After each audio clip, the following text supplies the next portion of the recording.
Vous écoutez RFI, il est 6h30 à Paris, 4h30 en temps universel. Magali Lagrange.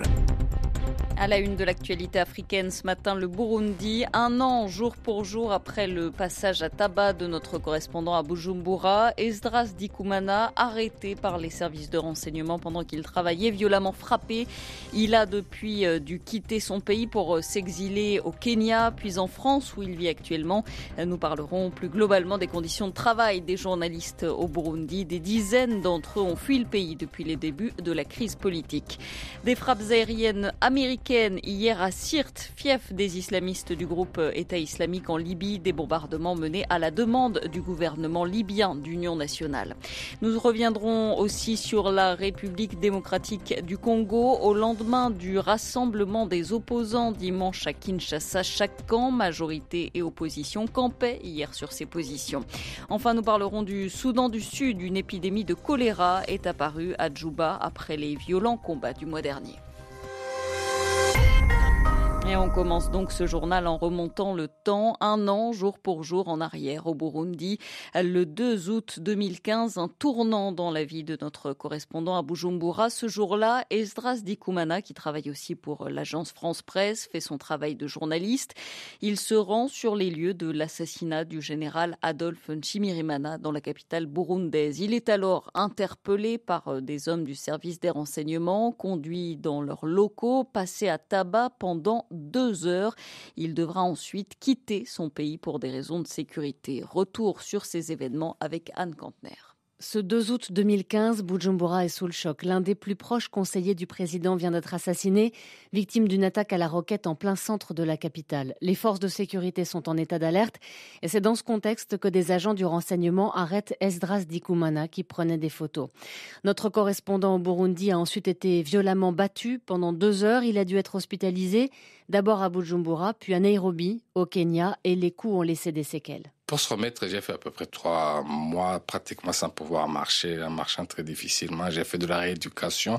Il y a encore quelques séquelles, notamment au niveau de la main. Mais d'une manière générale, ça va de mieux en mieux, oui. Je ne peux pas rester debout pendant très longtemps. Je ne peux pas courir, etc. Mais ça va, ça commence à aller. J'entends normalement, parfois des bourdonnements, mais ça va.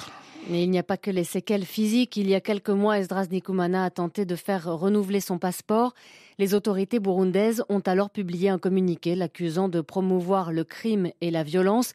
Impossible donc d'envisager un séjour au Burundi pour s'occuper des papiers. Et sans papier, impossible de rester au Kenya. Depuis 2 semaines, Esdras Dikumana et sa famille vivent en France, où ils espèrent obtenir l'asile politique. Le cas d'Esdras Dikumana, arrêté, battu, menacé, n'est pas un cas isolé au Burundi. En 1 an et plus largement depuis le début de la crise politique qui secoue le pays, ils sont des dizaines de professionnels de l'information à avoir été arrêtés. La majorité sont relâchés quelques jours plus tard. D'autres sont toujours emprisonnés. Et depuis une dizaine de jours, les proches du journaliste Jean Bigirimana, qui travaille entre autres pour Iwachu, sont très inquiets. Il a disparu le 22 juillet dans le centre du Burundi. Le journal a mené l'enquête pour retrouver sa trace et a pu trouver quelques pistes. Il semble qu'il ait été arrêté par les services de renseignement. Le directeur d'Iwachu, Antoine Kaburae, appelle maintenant la police burundaise à agir. Il y a vraiment des choses, il y a des pistes que toute police motivée pourrait vraiment exploiter. Et ce qui nous désole aujourd'hui, c'est qu'on ne voit rien du côté de la police. Il y a un silence, il y a une passivité intolérable, inacceptable. Nous, on n'accuse pas, on montre ce qu'on a trouvé, on dit, voilà, les témoignages recueillis par les journalistes sont ceux-là. D'une manière ou d'une autre, le service national des renseignements est impliqué. À charge de la police de faire mieux, d'aller plus loin. C'est son rôle. On veut que Jean, s'il a été effectivement arrêté par ce service, que cela se passe dans le respect des procédures. Maintenant, ça fait 10 jours, Jean est un père de famille avec 2 petits garçons. Sa famille vit dans l'angoisse. C'est terrible ce qui se passe. Je me dis, je veux croire que Jean est vivant. Voilà. Désolé, je suis très ému par rapport à ça. Voilà, je me dis que Jean est encore en vie. Le directeur du journal burundais Iwachu, Antoine Kaburae. En raison de ce contexte donc très difficile pour les journalistes au Burundi, certains ont décidé de quitter leur pays. On parlait tout à l'heure avec Anne Contener de notre correspondant Esdras Dikumana. Il n'est pas le seul. L'organisation Reporters sans frontières a recensé 90 journalistes burundais qui ont pris le chemin de l'exil depuis le début de la crise il y a plus d'un an. Mais pour le ministre burundais des droits de l'homme, la situation a maintenant changé, le calme revient et il redevient selon lui plus facile pour les journalistes de faire leur travail. On écoute Martin Niviabandi. Les plus hautes autorités de ce pays l'ont déjà exprimé à maintes reprises. Qu'un journaliste qui voudrait rentrer dans ce pays a le plein droit de le faire. Et ce que nous demandons, c'est que tout le monde contribue à rétablir la paix et la sécurité pour que les droits des uns des autres soient respectés. Qu'ils soient journalistes, qu'ils soient militaires, et qu'ils soient politiciens, qu'ils soient hommes d'affaires. Et ce que nous demandons, c'est que tout le monde œuvre ensemble pour que la paix et la sécurité règnent. Ces 90 journalistes, nous regrettons qu'il y en a un bon nombre qui se trouvent maintenant à l'étranger. Et peut-être là qu'ils avaient fui une situation qui était un peu particulière, mais maintenant que la situation s'améliore sur le terrain, nous pensons qu'ils peuvent revenir, mais comme je l'ai dit, il faut révolutionner notre façon de faire, puisqu'il y a des médias qui, après analyse, n'ont pas travaillé dans les règles de l'art, qui, par leur méthode, ont contribué à envenimer les situations. Voilà l'avis du ministre burundais des droits de l'homme. Sachez pour finir qu'un journaliste burundais en exil qui travaille pour la radio Bonesha FM a été agressé dimanche soir dans la capitale ougandaise, Kampala. Boaz Tashonagize a été violemment battu à coups de matraque. Il a aussi reçu plusieurs coups de couteau. Il parle de 4 agresseurs, 2 Ougandais et 2 Burundais selon lui. Et selon le directeur de sa radio, le journaliste avait signalé quelques jours plus tôt l'arrivée à Kampala de ces 2 Burundais, selon lui, envoyés en Ouganda pour menacer les nombreux exilés. RFI. C'était une demande du gouvernement d'union nationale en Libye. Les États-Unis ont mené hier des frappes aériennes qui ont visé des positions du groupe État islamique dans son fief de Sirte. Des positions que l'armée libyenne tente de reprendre depuis des mois, mais sans succès jusqu'à présent. Les islamistes de l'EI mènent une contre-offensive, des attentats suicides. Le Pentagone américain a confirmé les bombardements d'hier et laissé entendre que ces frappes se poursuivront pour soutenir les forces libyennes au sol. Léonard Vincent. Un tank, 2 véhicules menaçant les positions des forces libyennes, mais aussi plusieurs combattants. Voilà quelles étaient les cibles visées hier par l'aviation américaine. La bataille pour la reconquête de Sirte comporte donc désormais un appui aérien apporté par les États-Unis aux forces libyennes engagées au sol. Depuis le mois de mai, leur progression était lente dans la ville natale de Mouammar Kadhafi. Dimanche, elles essuyaient encore de lourdes pertes en essayant de resserrer l'étau qui encercle les djihadistes autour des points stratégiques qu'ils contrôlent, comme le centre de conférence Ouagadougou, l'hôpital ou l'université. C'est pourquoi le Premier ministre libyen, Fayez al-Sarraj, dans son adresse à la télévision nationale, a dit avoir activé sa participation à la coalition contre l'État islamique en demandant à Washington des frappes ciblées pour soutenir son effort militaire. Il a précisé toutefois que ces frappes étaient limitées dans le temps et cantonnées à Sirte et à sa banlieue. De son côté, le Pentagone a expliqué que son aviation continuerait à frapper l'EI pour permettre au gouvernement libyen de faire des avancées stratégiques décisives. Fin de citation. Ces frappes aériennes américaines en territoire libyen ne sont pas les premières. Ce qui change, selon l'analyste politique Kamel Merach, c'est la façon de les présenter aux Libyens. Pour lui, l'annonce d'une coordination entre Washington et Tripoli sert à calmer les esprits. C'est pas la première fois que le Pentagone a annoncé. En 2013, quand on s'est frappé à Jdabia, ciblant un dirigeant de l'organisation de Maghreb ACMI, Mokhtar Belmokhtar, ils sont annoncés. Et aussi, on oublie le frappe sur Sabrata qui a visé les cellules de Ansar al-Sharia tunisiens qui ont en 2016. Donc, on ne peut pas dire que les frappes américaines d'aujourd'hui, c'est nouveau. Le nouveau, cette fois, de la déclaration du Pentagone, il a cité que ces frappes décédées avec le gouvernement de Sarraj, en sorte de lever l'ambiguïté sur les frappes qui ont été décidées par les Américains seuls. Cette fois, il dit on a coopéré avec le gouvernement légitime en Libye. Le discours qui était fait par Sarraj lui-même sur les chaînes libyennes pour calmer la situation du peuple libyen qui est farouchement anti-intervention étrangère au sol libyen. L'analyste libyen Kamel Merah était joint par Ouda Ibrahim. Au Mali, un officier de l'armée malienne tué à Tombouctou dans la nuit de dimanche à lundi. Le capitaine Amata Ag Oumala Ansari a été assassiné devant chez lui par des hommes armés qui sont actuellement activement recherchés. Les réactions en République démocratique du Congo après le rassemblement de l'opposition dimanche à Kinshasa qui a réuni des dizaines de milliers de personnes. Le leader de l'UDPS avait pris la parole. Etienne Tshisekedi avait appelé au départ du président Kabila à la fin de son mandat et récusé une nouvelle fois le facilitateur du dialogue national nommé par l'Union africaine, à savoir Edem Kodjo. Nous avons constaté que Kinshasa n'est pas la priorité, la propriété de l'opposition, affirme le porte-parole du gouvernement congolais. Les opposants, eux, évoquent la mauvaise volonté de la majorité. Les précisions de Kamanda Wakamanda Muzembi. Pour Lambert Mende, la majorité va continuer la pression sur l'opposition en vue du dialogue, un dialogue voulu par le président Kabila dans la perspective des élections apaisées, a ajouté le porte-parole du gouvernement.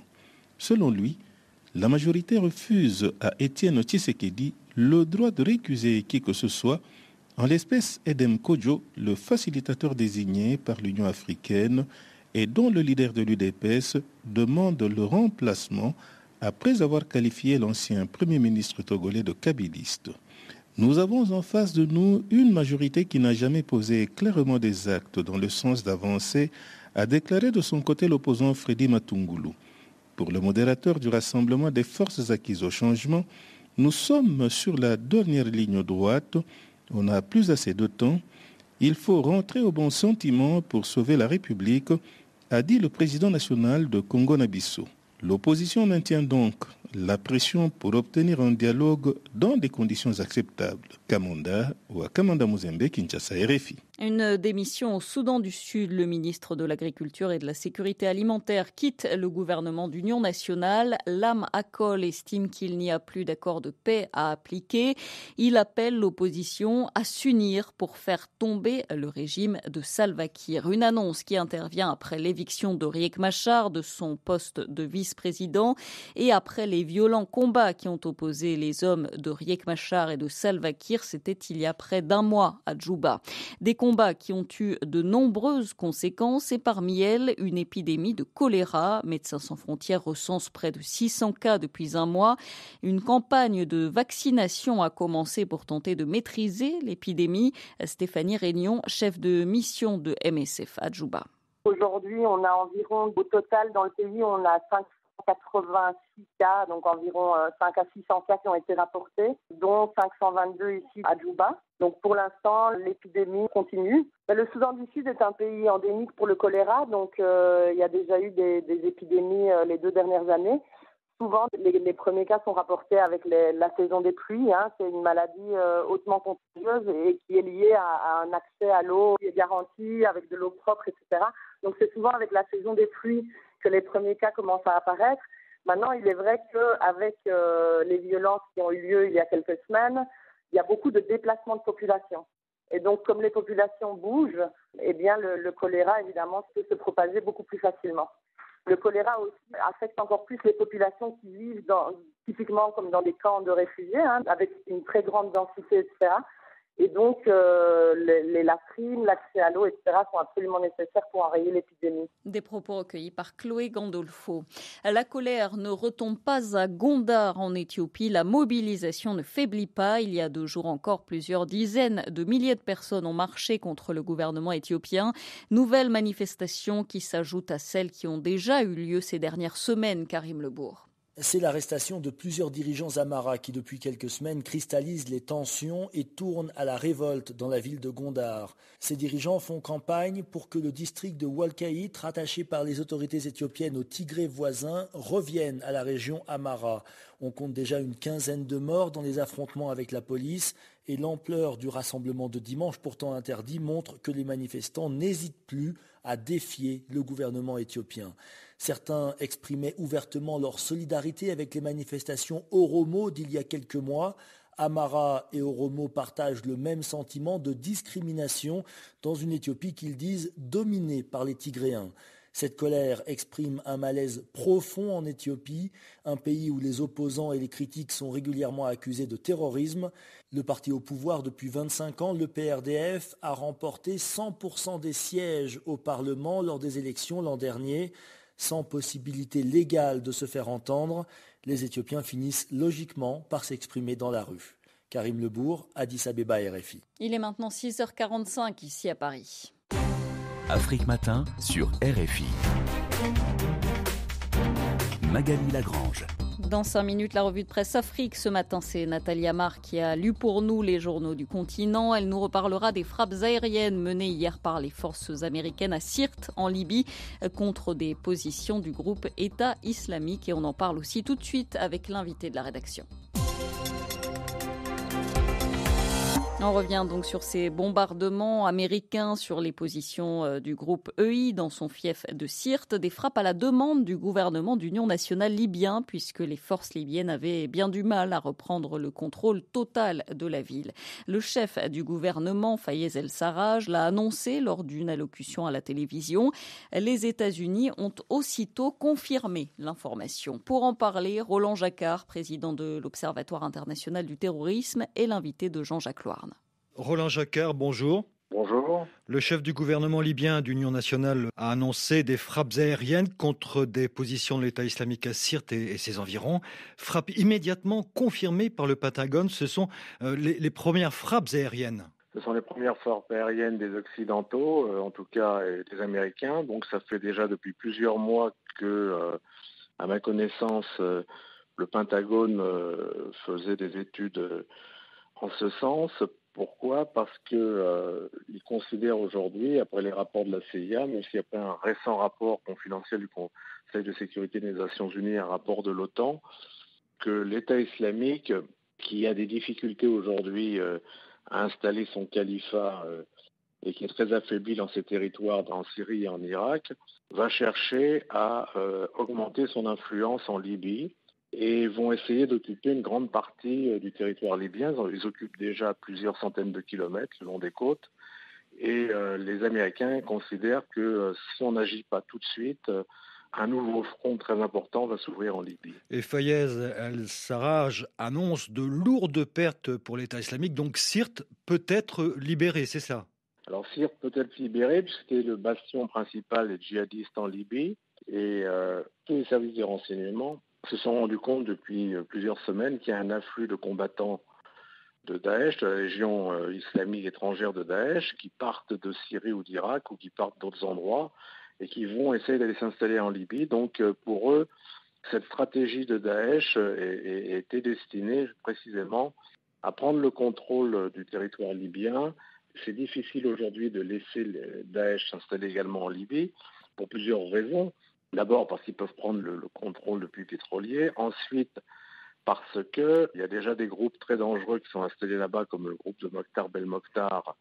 Et également, l'autre raison importante, c'est qu'il y a des dépôts d'armes chimiques que l'ancien président qui a été tué, donc Mohamed Kadhafi, avait installé dans le sud de la Libye et que les services de renseignement américains estiment qu'il y a des dangers de camps d'entraînement sur des armes chimiques dans ce pays. Et si l'État islamique perd Sirte aujourd'hui, que leur reste-t-il ? Quelle sera leur stratégie en Libye ? Alors, ils sont installés dans d'autres endroits, comme à Derna par exemple, mais le point important pour eux, qui était le point de passage de ralliement justement des groupes terroristes qui venaient chez eux, le point de passage du départ également des migrants, avec la manipulation des migrants qui pouvaient aller ensuite se répandre pour faire des attentats en Europe, tout ça, c'était à partir de Sirte. Donc la prise de Sirte serait une grande défaite militaire et stratégique pour Daesh. Alors revenons justement à ces frappes. Pensez-vous qu'elles sont vraiment ponctuelles, comme l'annoncent les Américains, ou annoncent-elles une offensive plus large en profondeur de la communauté internationale ? Les Américains ne veulent pas bombarder seuls la Libye. Ils ont essayé d'entraîner à plusieurs reprises l'Italie, qui est considérée comme le pays le plus proche et qui est susceptible d'être le plus menacé par une implantation de Daesh en Libye. Les Français, les Anglais sont déjà un petit peu sur place avec des forces spéciales. Et donc, les Américains ont décidé tout d'un coup qu'ils ne pouvaient plus faire autrement que de frapper seuls. C'est après une concertation avec le secrétaire général de l'OTAN. Et puis aussi, parce qu'il y a un élément politique, c'est qu'aujourd'hui, le président Obama est en fin de mandat, il n'y a plus rien à perdre, il est capable de prendre des décisions de ce type. Les Américains ont-ils des ambitions particulières en Libye? Quelles sont les visées de Washington en fait? Les visées de Washington, c'est de ne pas laisser les puits pétroliers entre les mains de Daesh qui pourrait tenter de les contrôler.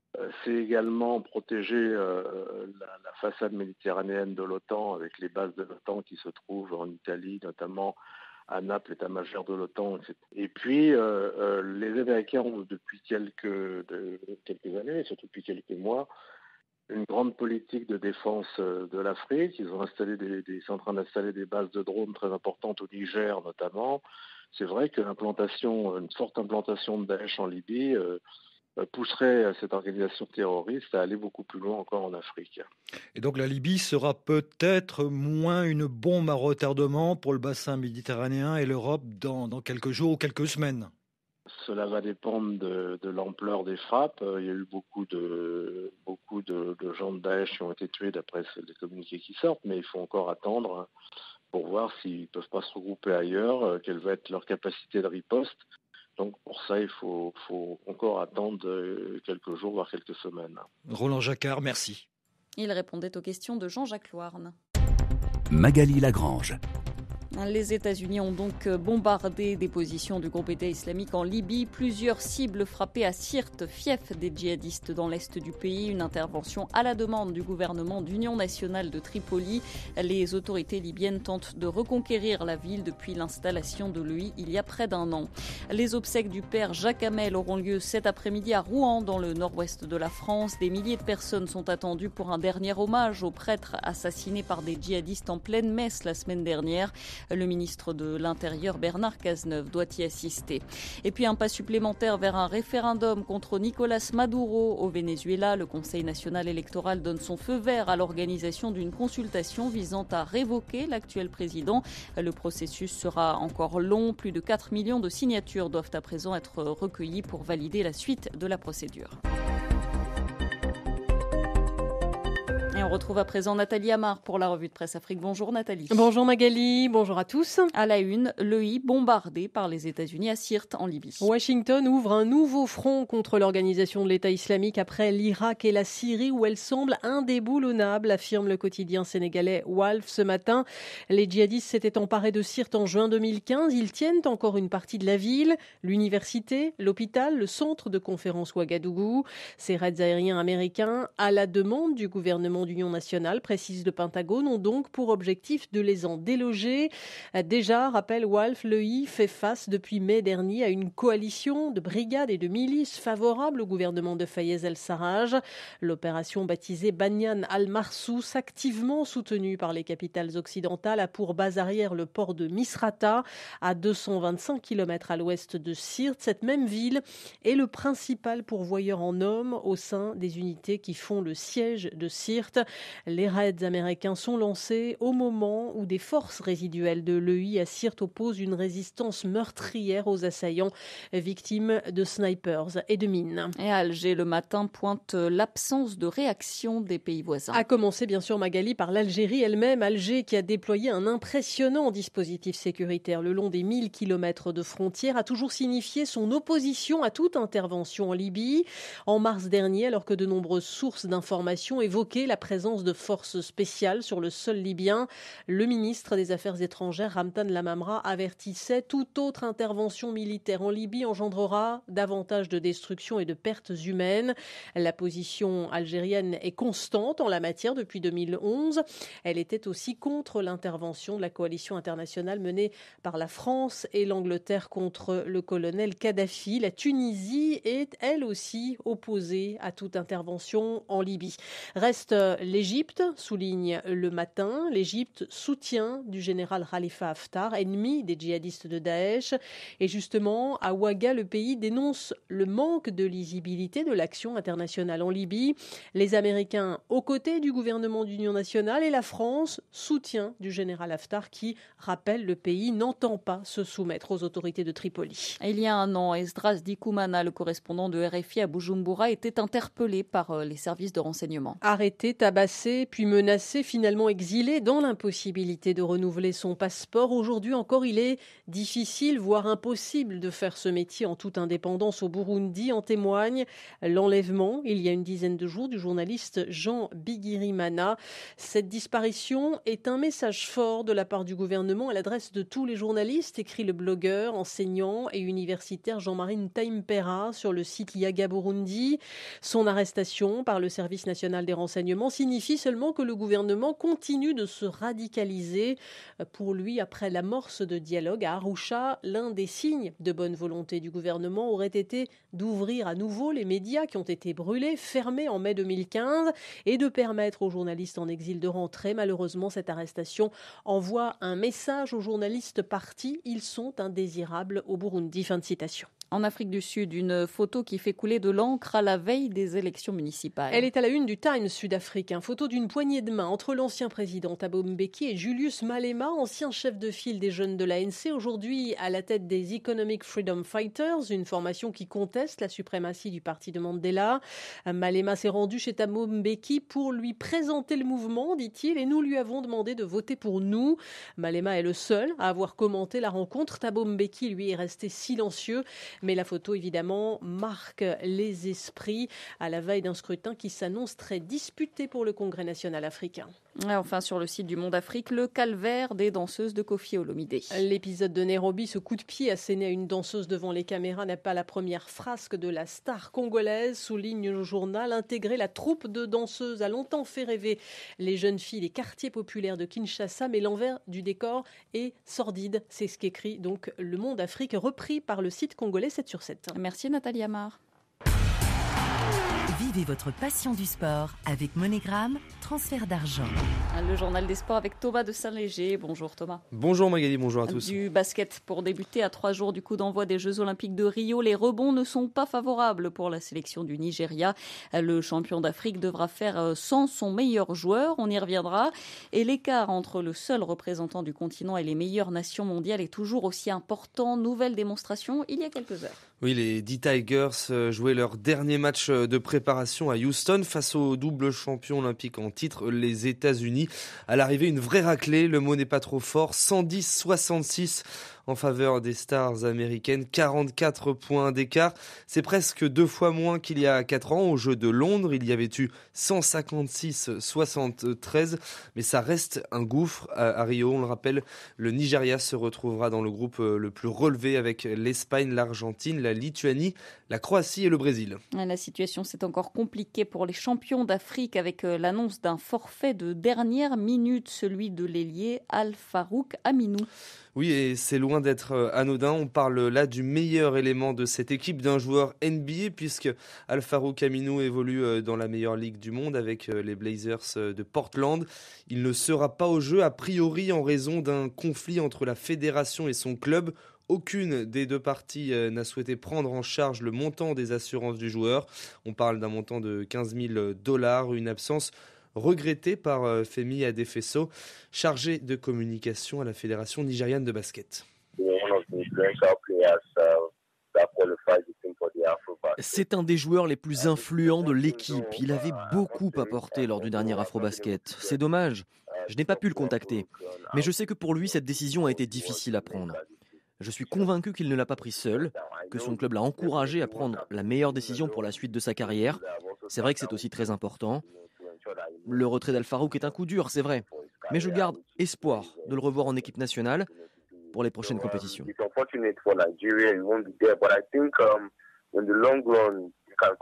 Femi des faisceaux joints Paris-Chaka à Degbouillé. En football, à 28 ans, le Camerounais Alex Song va découvrir un nouveau championnat, la Première Ligue russe. Et après Arsenal, Barcelone, West Ham, changement de cap radical et direction le Rubin Kazan pour le joueur aux 49 sélections avec les Lions indomptables. Autre international camerounais a changé de club, Jean-Armel Kanabik quitte Toulouse pour Kayserispor en Russie, en Turquie. Merci Thomas de Saint-Léger. Le journal des sports Afrique vous a été proposé par MoneyGram Transfert d'argent. Plus de 30 000 points de vente MoneyGram à votre service partout en Afrique. MoneyGram, le lien qui vous rapproche.